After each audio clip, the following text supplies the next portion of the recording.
¿Bien? ¿Sí? ¿Aceptaron? Bien. Ya, Santiago 1:1. Vamos a empezar. ¿Qué nos dice Santiago 1:1?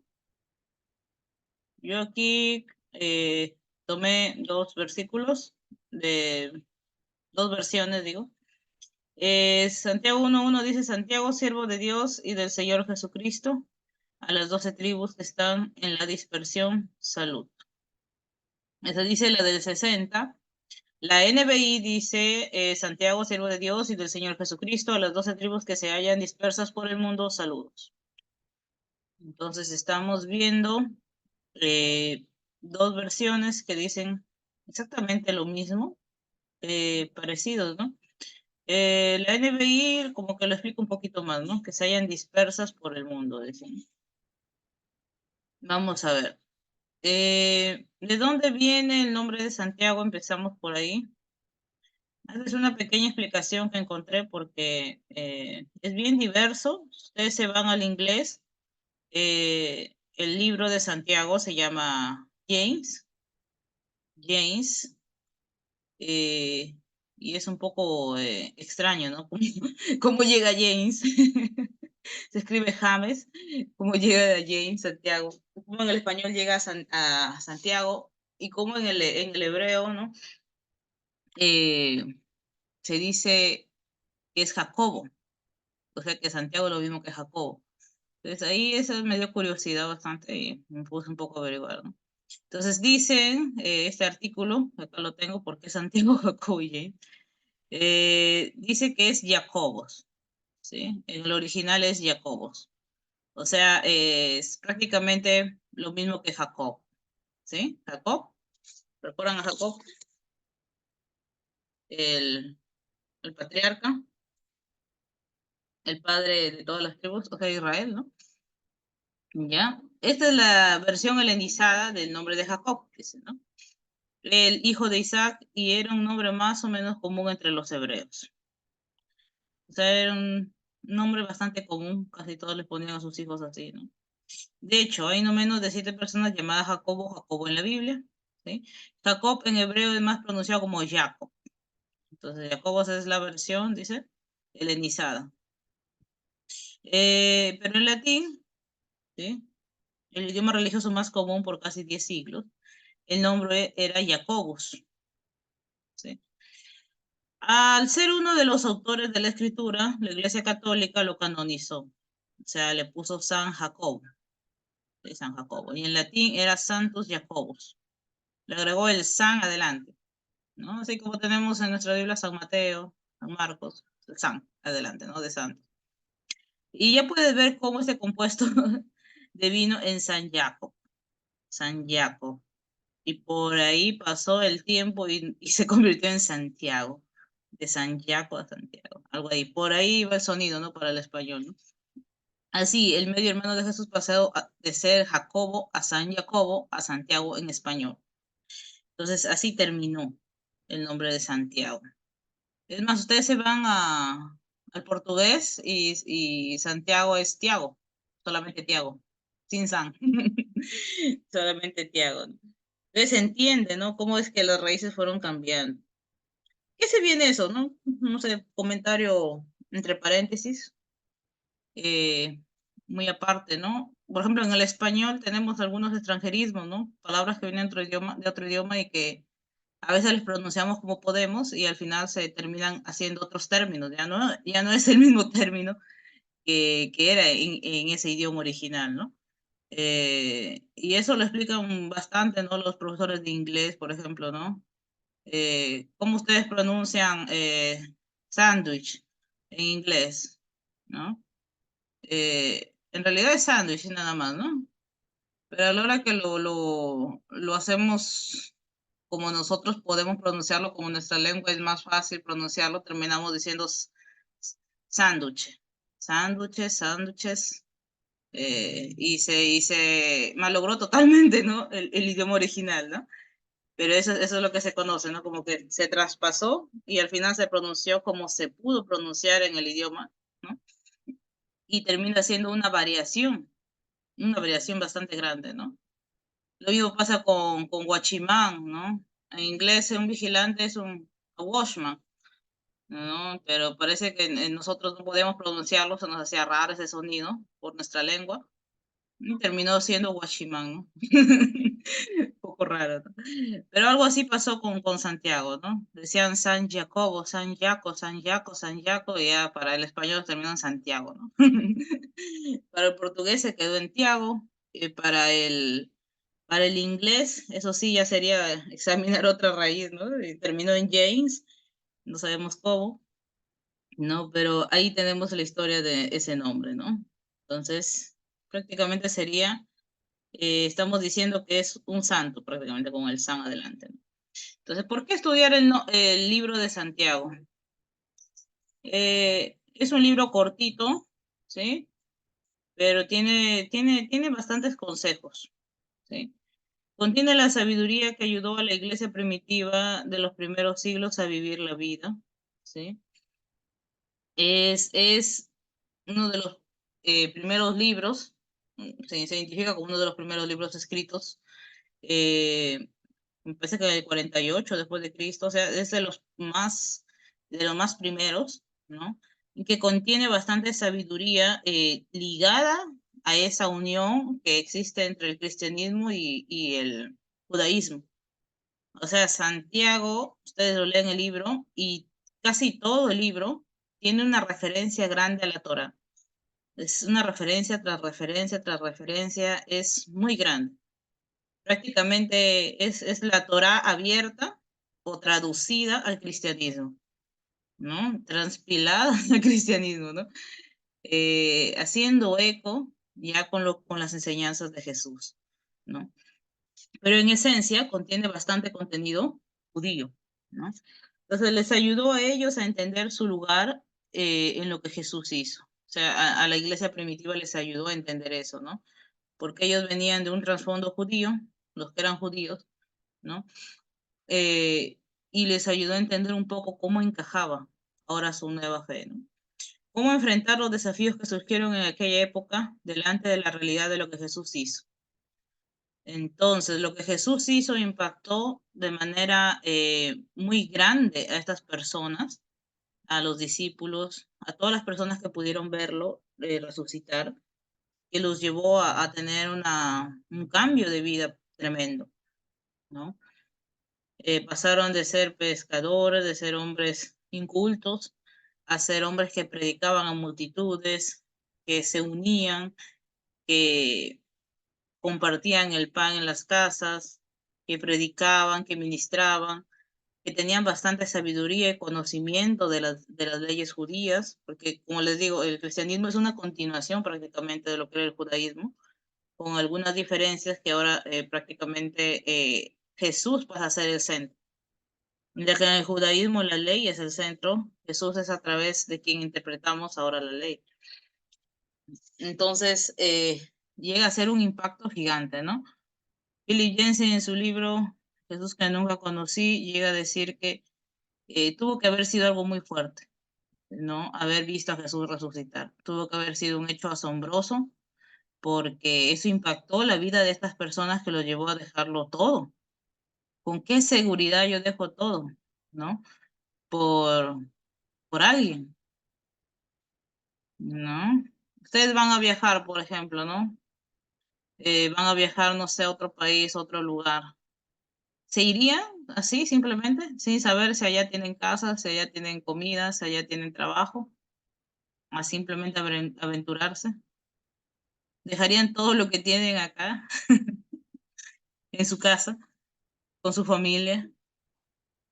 Es algo riesgoso, ¿no? Pero ellos tenían tal fe que dejaron todo por Jesús. Dejaron todo. Entonces, para que ellos tuvieran tal fe, nos dice el autor Philip Yancey, tuvo que haber sido algo muy asombroso para que ellos dejaran todo. O sea, eso refuerza el hecho de que Jesús sí resucitó y sí tuvo un testimonio posterior, ¿no? Para que ellos pudieran de esa manera creer tan profundamente. Ellos ya creían en Jesús, que él era el Mesías, pero recuerden que cuando él murió fue un debacle, ¿no?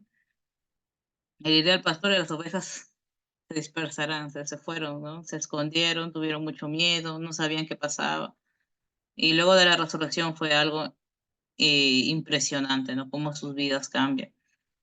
Entonces, contiene la sabiduría que ayudó a la iglesia primitiva en los primeros siglos a vivir la vida. ¿Sí? Ellos comenzaron a interpretar su realidad. Entonces, Santiago va a ver, ¿no? La realidad en la que ellos están y nos va a brindar una interpretación de esa realidad.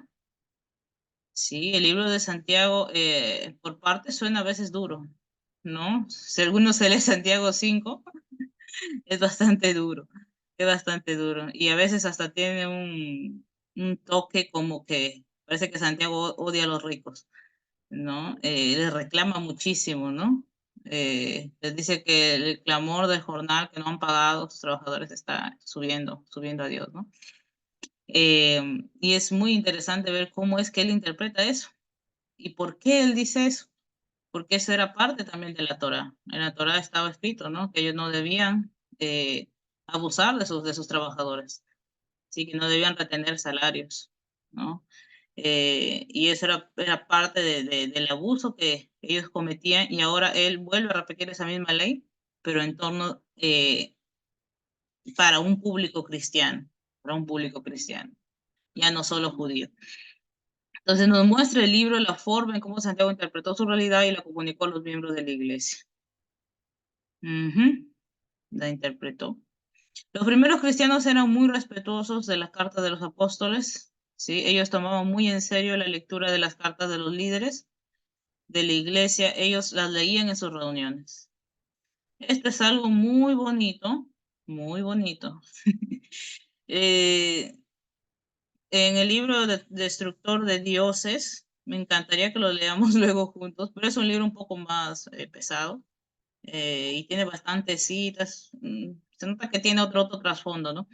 Un poco más académico, pero es muy lindo, ¿no? Ver cómo eran conocidos los cristianos en esa época. Luego vamos a conversar un poco sobre eso en los siguientes capítulos que leamos Santiago, cómo eran conocidos. Es súper interesante cómo es que contrasta demasiado con la realidad que vivimos hoy los cristianos. No es la misma, jamás será la misma. Y aún así nosotros andamos quejándonos, ¿no? Diciendo que nos falta libertad, y que nos falta tantas cosas y que nos discriminan. Muchas veces vivimos cositas que no llegan ni siquiera a asomarse a lo que vivieron los primeros cristianos.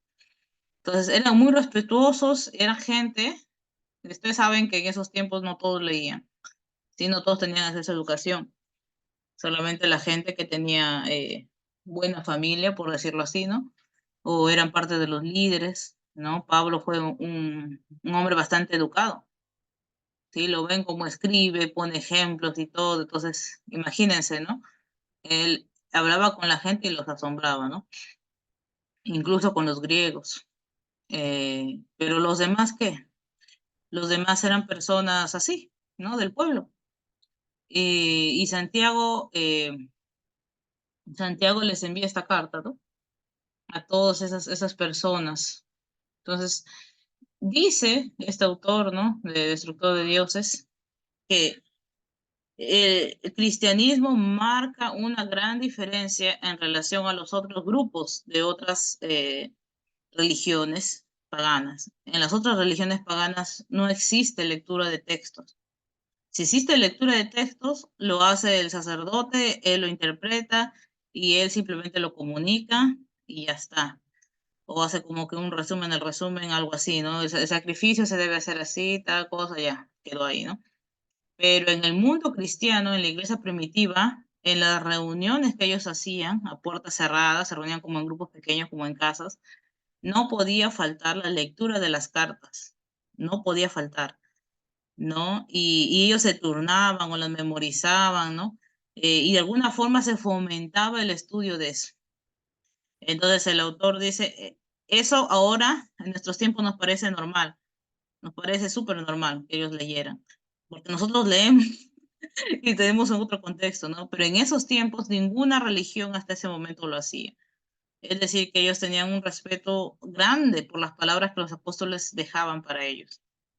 Y se tomaban muy en serio la lectura de las cartas. Y siempre había lectura en sus reuniones, siempre, siempre, no podía faltar esa lectura.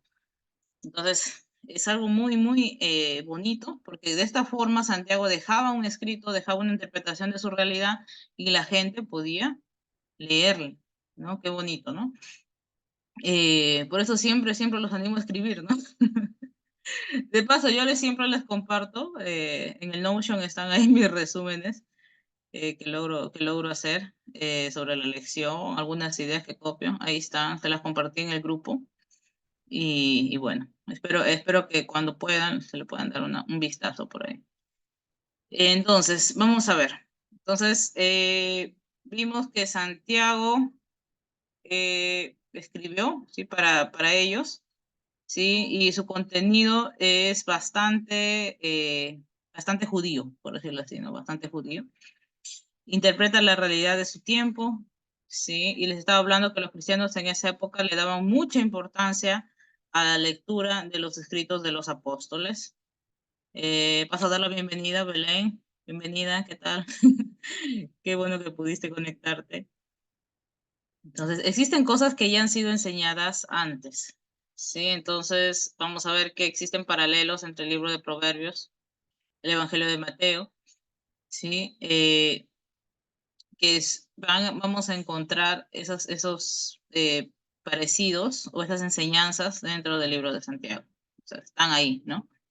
Casi todo lo que dice Santiago ya lo dijo Jesús, ya lo dijo la Torá, ¿sí? Solamente que él le da una interpretación propia, ¿sí? Si la Torá dice tienes que pagar lo justo, tienes que pagarlo a tiempo, no tienes que abusar de tu trabajador, Santiago lo va a decir de otra forma, ¿no? Hay de ustedes ricos, no van a aullar, van a pasarla mal cuando llegue el castigo, ¿no? Os habéis engordado para el día de la matanza, ¿no? Y va a decir cosas así, él lo interpreta así, ¿no?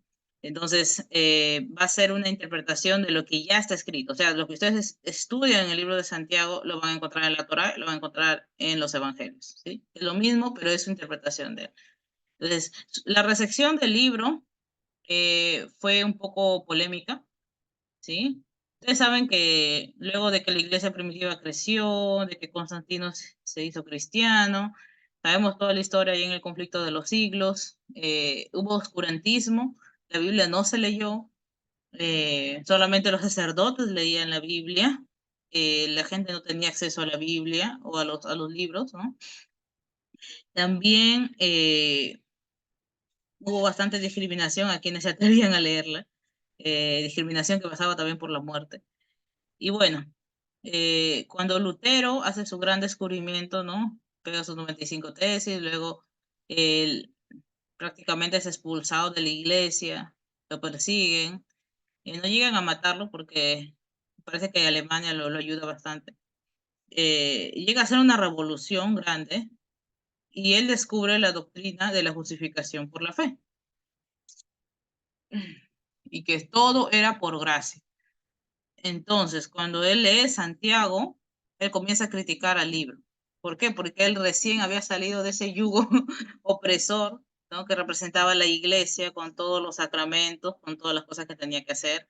Entonces, en su forma de él interpretarlo, dijo, oye, el libro de Santiago, cuando dice que la fe está muerta sin obras, cuando me está hablando de obras, yo creo que ese libro no es de Dios, dijo, ¿no? Me está invitando a hacer obras y prácticamente lo puso como un libro apócrifo, lo censuró. Dijo, no me parece un libro bueno.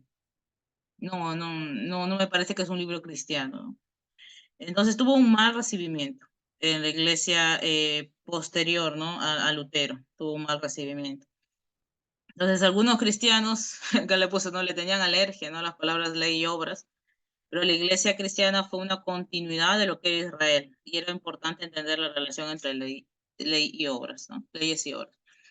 Y vamos a ver, la fe, Santiago lo describe como que no es algo abstracto, ¿sí? No es algo abstracto, que solo se vive en la iglesia, porque él habla de todo lo que vivimos en la vida. Va a hablar de la lengua, va a hablar de los ricos, va a hablar de la discriminación, va a hablar de que no solo es suficiente ir a la iglesia, sino que también cómo tratas a la gente que está en la iglesia. Si haces esa sección de personas, estás pecando, te va a decir, así de simple. Si beneficias a alguien por sobre otra persona, ¿no? Vas a estar pecando, ¿sí? Entonces, no existe una dicotomía entre la vida religiosa y la secular. La religión es un pedazo que no es un pedazo que se añade, ¿sí? Sino que está en la vida misma. O sea, Santiago nos va a invitar a tener una sola cara, ¿no? No una cara en la iglesia, no otra cara en la casa, ¿no? Una sola cara, la vida es la misma. La lengua que vas a tener que controlar en la iglesia la vas a tener que también controlar en tu casa, con tu familia, ¿no? La envidia, los celos, el rencor, todo eso, tienes que controlarlo en la iglesia, también en tu casa, en tu trabajo. Si vas a hacer un buen trabajo, ¿no? Pues, ¿qué nos decía? Tienes que hacerlo, Pablo decía, como si fuera para el Señor, ¿no? Vas a ser un buen trabajador, ¿no? Siempre vas a ser leal, como si fuera para el Señor. Entonces, no existe una dicotomía, ¿sí? No existe una separación entre vida religiosa y vida secular, ¿sí? La vez pasada, no sé si estuvieron en el tema de la música, y yo les decía, ¿no? Que a veces nos obsesionamos porque la gente deje de escuchar ritmos, entre comillas, mundanos, ¿no? Decimos, no, qué mal que el ritmo se metió a la iglesia y que no sé qué, y que, qué mal, caímos de la gracia, ¿no? Eh, pero muchas veces no nos damos cuenta de que la mayoría de personas que dicen ser cristianas escuchamos música secular. Yo también la escucho. Eh, y a veces suele ser como que el 70% música secular y el 30% música cristiana. Entonces, ¿de qué me sirve estar cuidando que la música cristiana no tenga ritmo pegajoso, que me haga moverme, que parezca que ya viene el ritmo del diablo? Si la letra de las canciones seculares a veces es muy tóxica. Ustedes han escuchado un reggaetón, han escuchado una cumbia, la sexualización que se hace de la mujer en esas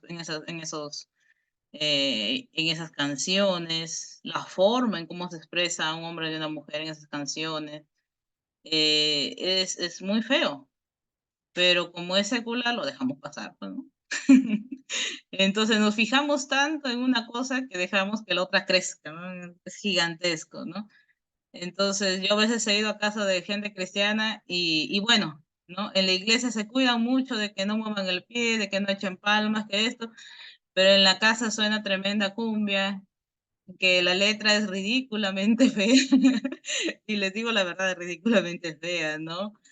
Hay canciones que a mí, de verdad, yo las escucho y digo, no voy a analizar la letra porque me da dolor de cabeza. No sé si ustedes han escuchado una canción que dice ¿Cuánto por tu novia? Te la compro. Esa canción es tremendamente machista, no sé si la han escuchado.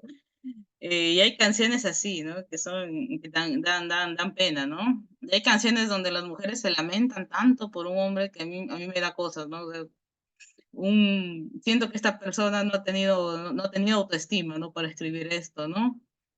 ¿Qué tiene ella que no tenga yo? Dicen las letras.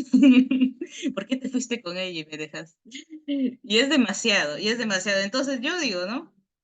Creo que si Santiago estuviera en nuestra época, diría, de verdad, o sea, te tienes que cuidar absolutamente de todo, ¿no? No pongas tanto énfasis en lo que pasa dentro de la iglesia y ponle más énfasis en lo que pasa fuera de la iglesia.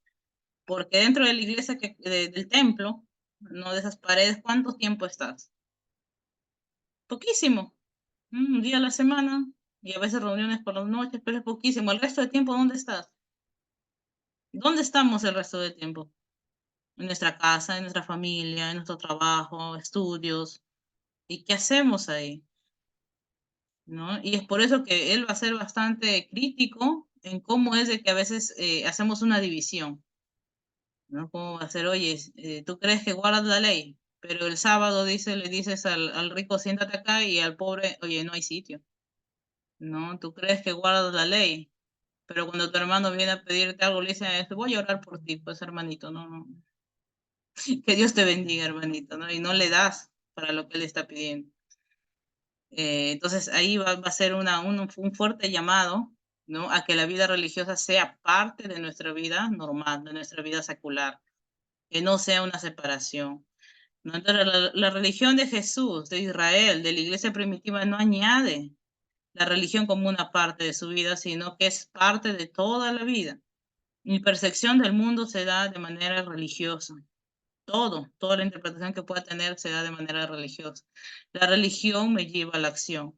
Entonces, él va a decir en el último versículo de Santiago 1 qué es la religión verdadera, ¿no? Él lo dice. Y no tiene que ver con doctrina, no tiene que ver con dogmas, no tiene que ver con un credo establecido que yo tengo que creerlo al pie de la letra y si no estoy participando de lo que es el fuego y las llamas del infierno, no tiene que ver con eso, tiene que ver con la vida, ¿no? Entonces, a los que están dispersados, para aquellos que buscan un lugar, un país donde vivir, y la iglesia primitiva era así, estaba dispersada por muchos lugares. Luego de que Pablo empieza la persecución, ellos se van, se dispersan, y cada uno veía cómo en el lugar donde estaba predicaba, y aún así encontraba mucha oposición, y ellos estaban así, extranjeros.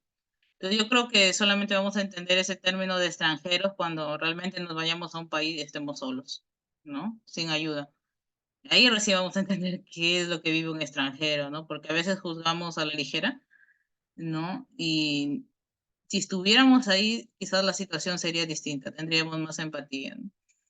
Y vamos a ver que Santiago va a ser muy, muy enfático en eso, ¿no? En que la religión es acción, no son palabras, la fe es así, es acción.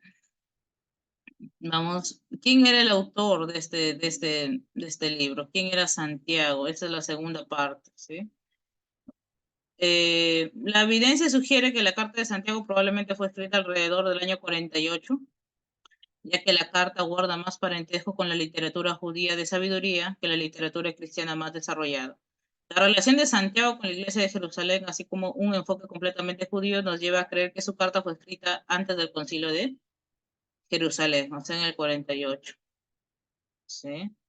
Entonces tiene un enfoque bastante judío. Y luego cuando ya leamos todos los versículos, nos vamos a dar cuenta de ese enfoque, ¿no? Cita bastante la ley. Muchos han afirmado y con razón que la Carta de Santiago es algo similar a la literatura de sabiduría judía que se encuentra en el Antiguo Testamento. La diferencia clave entre Santiago y la literatura de sabiduría del Antiguo Testamento es que Santiago contiene exhortaciones clave y elementos proféticos que no se encuentran en la literatura de la sabiduría del Antiguo Testamento. El libro de Santiago es el libro más práctico, o sea, que te da consejos así de la vida misma, ¿no? Rapidísimo. Santiago es tan práctico que muchos han sugerido una diferencia entre la teología de Santiago y la de Pablo. Sin embargo, tales diferencias son bastante exageradas. Pablo se enfoca en la gracia, mientras que Santiago se enfoca en las obras. Sin embargo, las dos son mucho más complementarias de lo que los escépticos sugieren. Santiago sostiene que la fe verdadera y genuina conducirá a la acción como uno debería ser. Dice, hacedor de la palabra y no solo oyente. Dice, Jesús tiene una perspectiva similar cuando señala que aquel que lo ama va a obedecer sus mandamientos. Por lo tanto, Santiago y Pablo no presentan visiones alternativas del cristianismo. Más bien, su mensaje de obras posteriores a la gracia es complementario. Es complementario, ¿sí? Entonces, ¿qué le diríamos a nuestro querido Lutero? Lo admiramos mucho por ser tan valiente de hablar sobre la justificación por la fe, ¿no? Si nos dijera él, oye, no, no leas Santiago, me parece que no es un libro. ¿Qué le diríamos? No, no, no es, me parece que no es un libro que habla sobre gracia. A ver, los escucho. Hermana Carmela, Elías,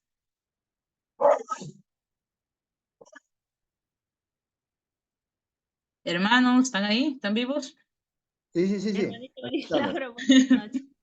Sí, hermanita, Santiago es un libro muy hermoso donde nos habla de una religión práctica, no dice la fe sin obras es muerta.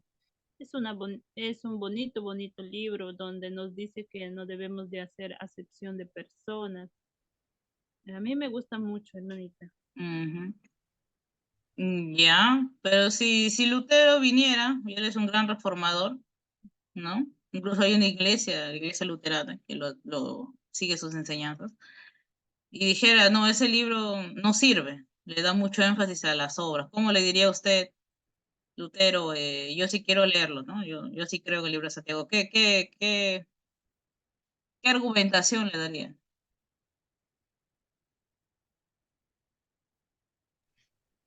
Bueno, lo que yo podría aportar, por ejemplo, mira, es que en sí hay libros que Lutero literalmente no los consideró.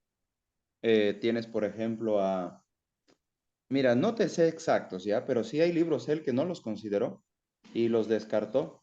Creo que incluso los proféticos no los consideraba, pero él hay libros que dijo estos no deben estar en el canon bíblico. Ujú, Eso respecto con tu pregunta. exacto. Miren, todo tiene que ver con la percepción que tenemos cada uno de nosotros. Sí, a veces creemos que los líderes religiosos son los que tienen la última palabra y ahí cometemos un error. Sí, o sea, por ejemplo, Daniel recibe una profecía que ni siquiera él entiende. La deja escrita. Dios le dice, no te preocupes, no lo vas a saber todo ahorita. Es para el tiempo del fin.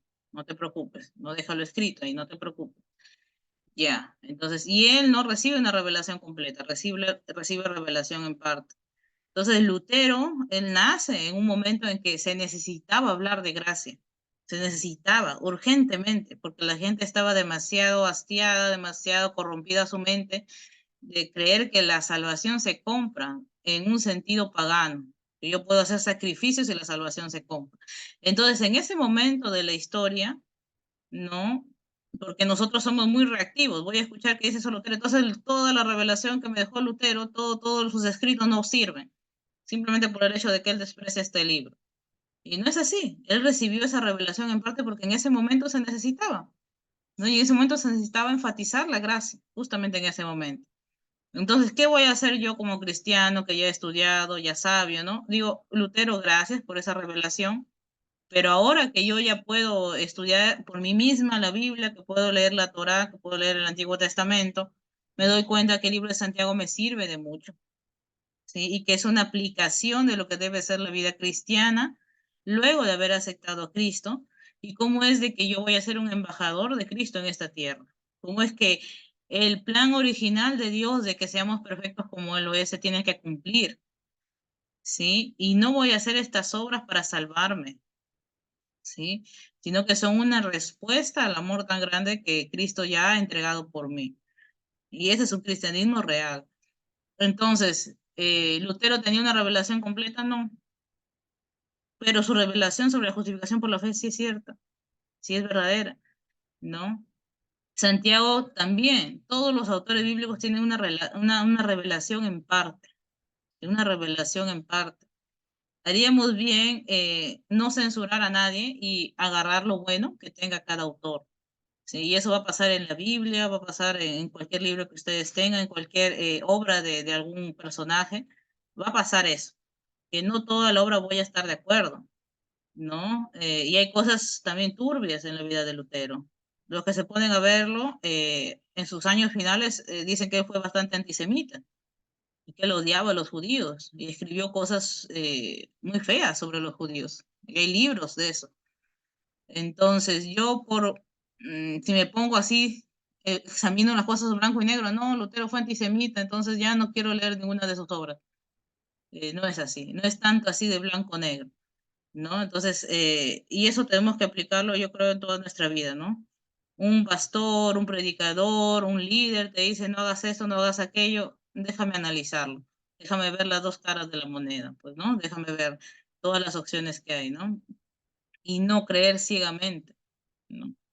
Entonces, bajo esa perspectiva, yo creo que fue necesario que Lutero diera mucho énfasis a la gracia, a la fe, ¿sí? Porque no se había dado énfasis hasta ese momento. Entonces, su obra fue muy buena, pero él no tenía una revelación completa, ¿sí? No significa que se equivocó, significa que todos los humanos no vamos a tener una revelación completa, vamos a ver una partecita del cuadro completo. Por ende, tenemos que tener mucho cuidado en cerrarnos a las interpretaciones, a tener un dogma muy cerrado, ¿sí? Y vamos a ver que Santiago nos va a dejar muchos consejos muy hermosos, muy hermosos, ¿sí? Entonces, ¿quién era el autor? Ahí los voy a dejar con estas opciones. En la otra semana vamos a poder seguir analizando eso. Hay tres posibilidades, ¿sí? Nosotros creemos firmemente que es el hermano de Jesús. Son tres candidatos: Santiago, el hijo de Zebedeo, Santiago, el hijo de Alfeo, o Santiago, el hermano de Jesús.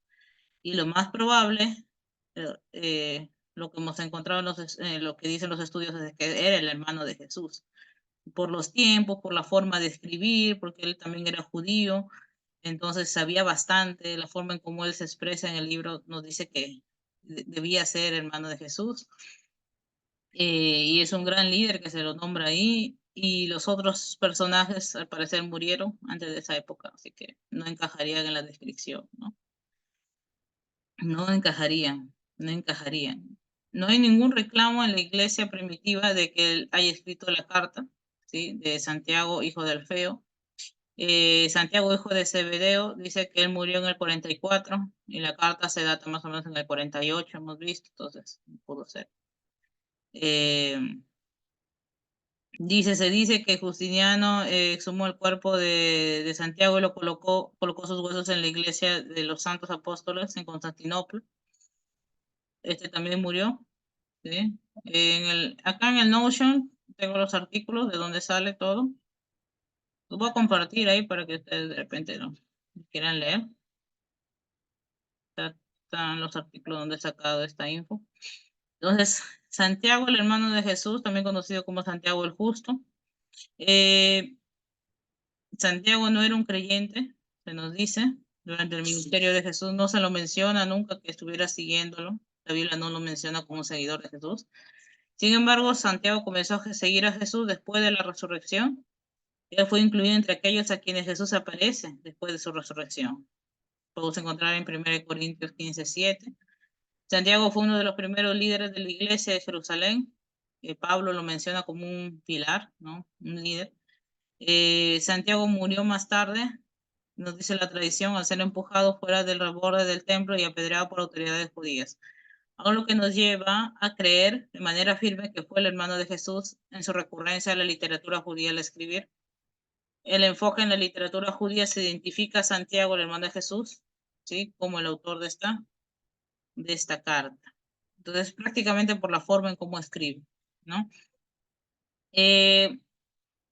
Vamos a ver luego la otra semana quién era este hermano de Jesús, o al menos qué es lo que se menciona en la Biblia sobre él, ¿no? Bueno, hermanos, hasta ahí dejo eso. No sé ustedes qué comentario quieren decirme, qué quieren aportar. ¿Qué les ha parecido hasta ahora la introducción? ¿Qué creen que podemos seguir discutiendo? Quizás la otra semana también podrían un poco averiguar, ¿no? Estuve leyendo sobre la posición que tenemos sobre qué pasó con María, porque hay autores que hablan sobre María que, al menos en la posición católica, dice que María fue virgen siempre. Entonces, los hermanos de Jesús fueron de un compromiso pasado de José. Esa posición es netamente católica y se basa en que, bueno, el catolicismo le tiene un miedo terrible a todo lo que es la sexualidad humana.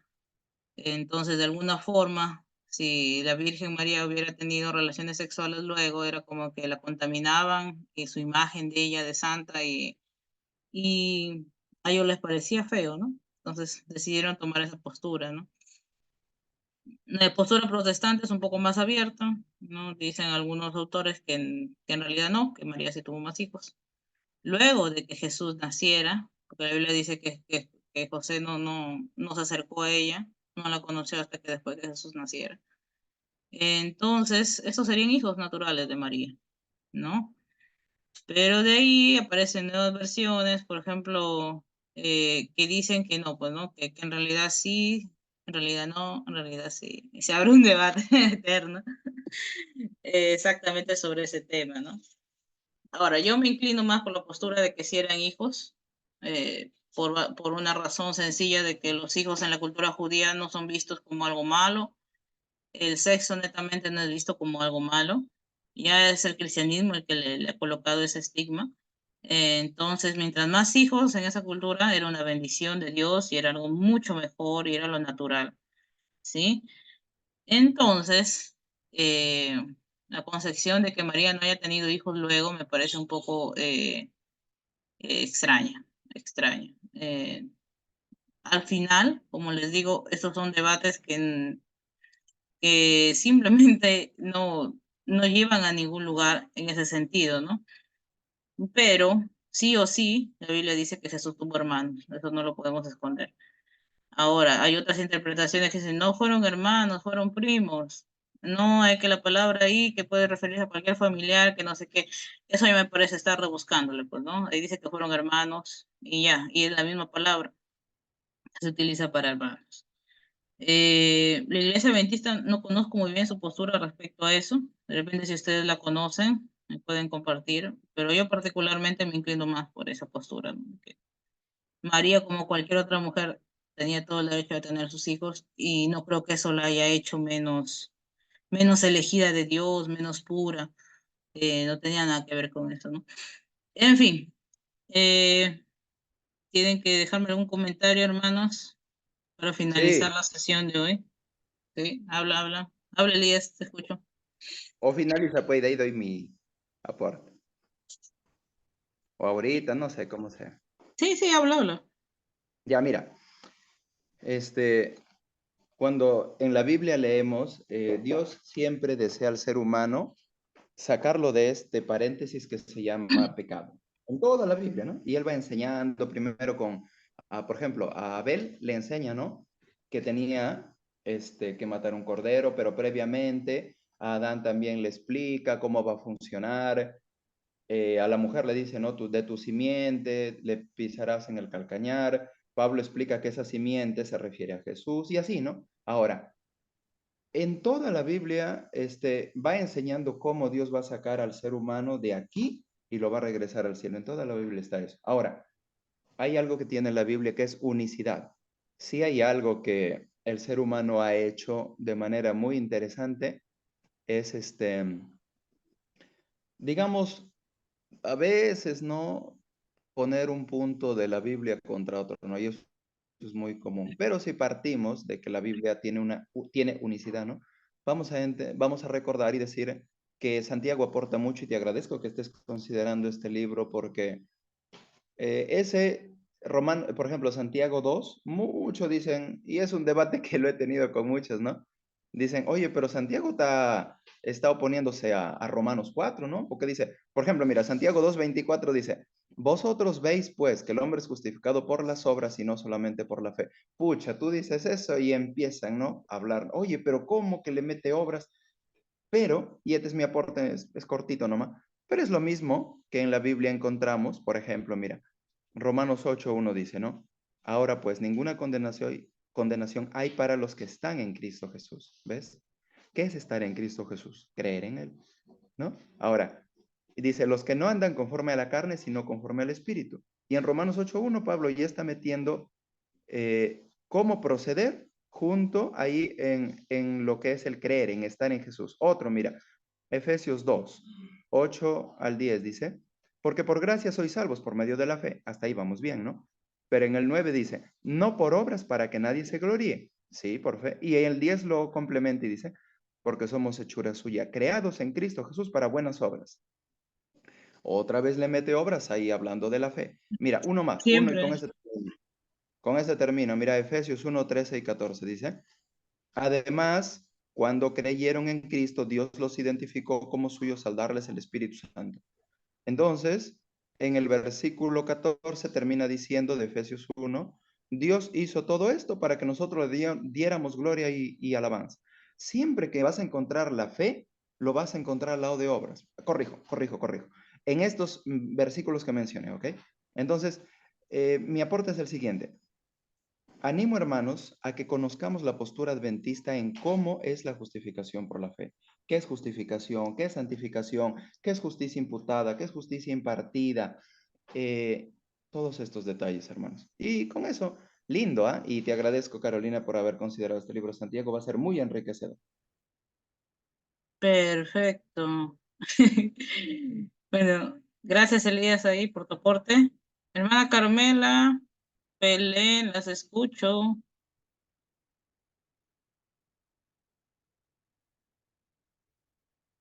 Hermanas, ¿están vivas?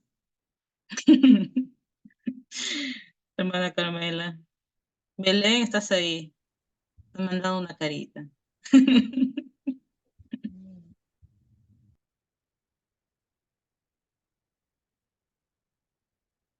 A ver.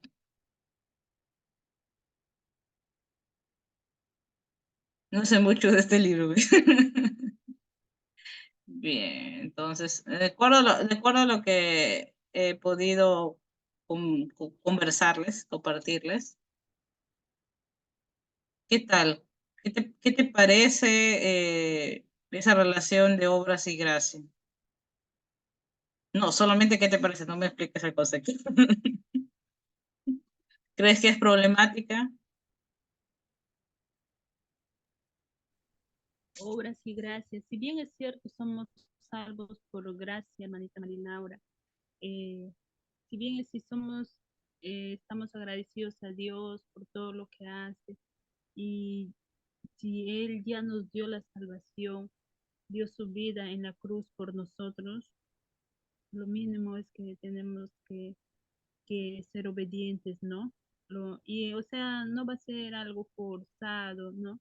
Tiene que ser algo natural, algo que nos nace. Y eso solamente el Espíritu Santo va a poner en nuestro ser, en nuestro corazón. En el cristiano, el obedecer, el ayudar a alguien, no debe ser algo obligado, sino algo que nace. Si Dios me bendijo, ¿por qué no poder compartir un poquito esa bendición con los demás, ¿no? Algo así, ¿no?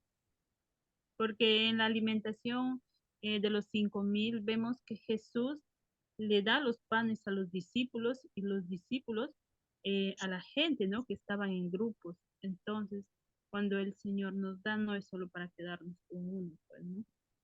Pero eso tiene que ser algo natural, no forzado, por supuesto. Pero eso solamente el Espíritu Santo va a poner en nosotros tanto el querer como el hacer, siempre y cuando nosotros pongamos a Dios en primer lugar, ¿no? Busquemos a Él, estudiemos su palabra, ¿no? Y Santiago es un libro que a mí me gusta mucho, Marilaura.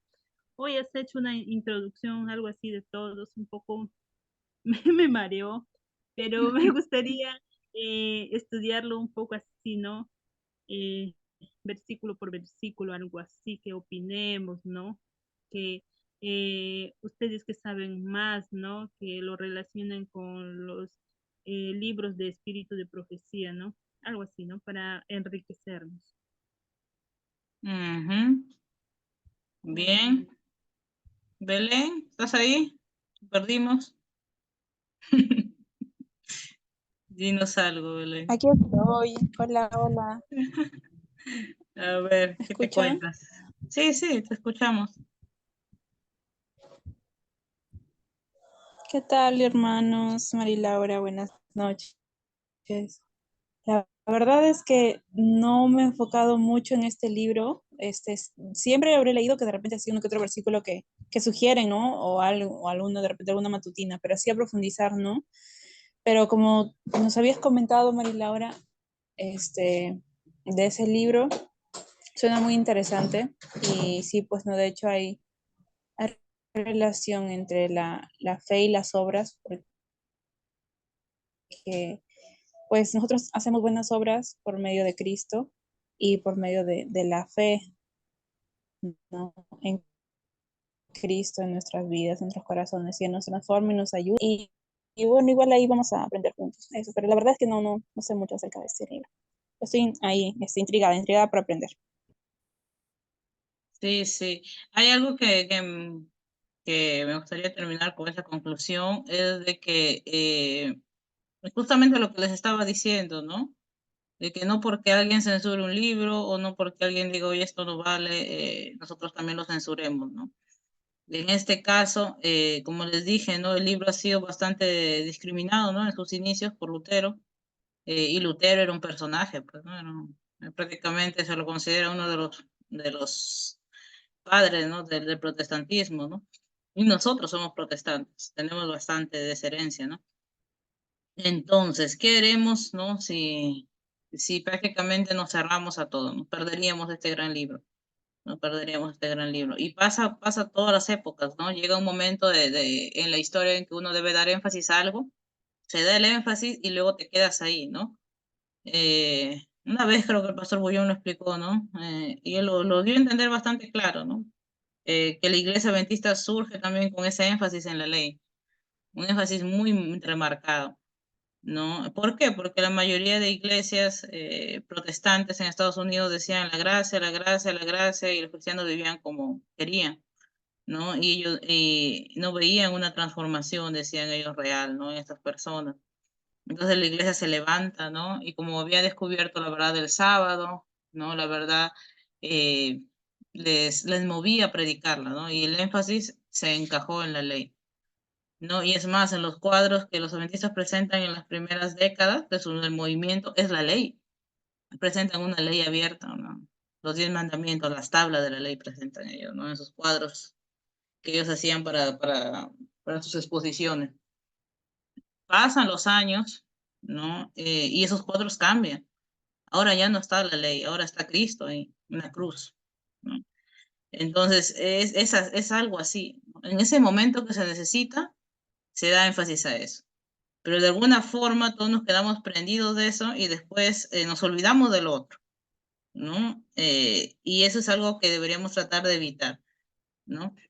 Por eso es que debemos seguir estudiando, no debemos cerrarnos, no debemos pensar que ya tenemos toda la revelación completa, porque podríamos estar olvidándonos de algo. Miren cómo el adventismo en sus inicios se olvidó, ¿no? De que Jesús había dicho que nadie sabe el día ni la hora, ¿no? Y predicó a fuerte clamor, ¿no? Fuerte pregón, ¿no? De que Cristo venía en 1844.